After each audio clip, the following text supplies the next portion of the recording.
বহরমপুর স্টেডিয়ামের ময়দানে বৃহস্পতিবার মুখ্যমন্ত্রী মমতা বন্দ্যোপাধ্যায়ের জনসভা ঘিরে তৈরি হওয়া উন্মাদনার মাঝে রানীনগর বিধানসভা কেন্দ্রে তীব্র ক্ষোভ ও অসন্তোষের ঢেউ আছড়ে পড়ল।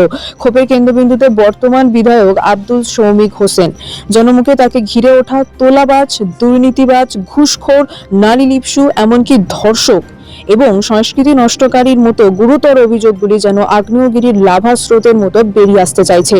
মঞ্চে সৌমিক, জনতা মাঠ ছাড়ছে। মুখ্যমন্ত্রীর মতো শীর্ষ নেত্রী মঞ্চে সেই বিতর্কিত বিধায়ককে দেখে রানীনগরের বহু মানুষ নাকি ক্ষোভে ফেটে পড়েন। তাদের প্রশ্ন, গত 5 বছরে রানীনগরে কোনো উল্লেখযোগ্য উন্নয়ন হয়নি, তারপরও কিভাবে এই বিতর্কিত ব্যক্তিটি মমতার মঞ্চে স্থান পেলেন। এই দৃশ্য দেখার পরই অনেকে প্রকাশ্যেই অসন্তোষ জানিয়ে সভাস্থল ছেড়ে বেরিয়ে যান বলে শোনা যাচ্ছে। এটি যেন জনসমক্ষে তৃণমূলের নেতৃত্বের প্রতি স্থানীয় মানুষের অনাস্থা ভোট। নাম প্রকাশে অনিচ্ছুক ইসলামপুরের এক প্রবীণ বাসিন্দা তীব্র ক্ষোভের সঙ্গে বলেন, আমাদের এলাকার মানুষ তোলাবাজিতে অতিষ্ঠ। ইসলামপুর থেকে কাতলামারি পর্যন্ত তার বিরুদ্ধে তোলাবাজির অভিযোগ। এলাকার মানুষ নন, ইনি বহিরাগত। একে আর জনপ্রতিনিধি হিসেবে দেখতে চাই না। আমরা পরিবর্তন চাই, নতুন মুখ চাই।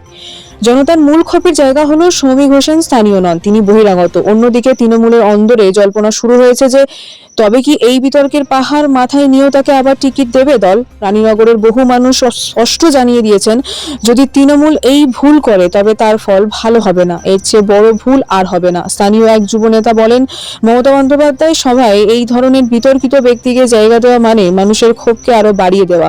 আমরা উন্নয়ন চাই, শান্তি চাই। একজন সংস্কৃত নষ্টকারীকে আবার টিকিট দিলে দলই ডুববে। রানীনগরের মানুষের একটাই দাবি, বহিরাগত অভিযুক্ত সৌমিককে আর নয়, এবার নতুন মুখ চাই।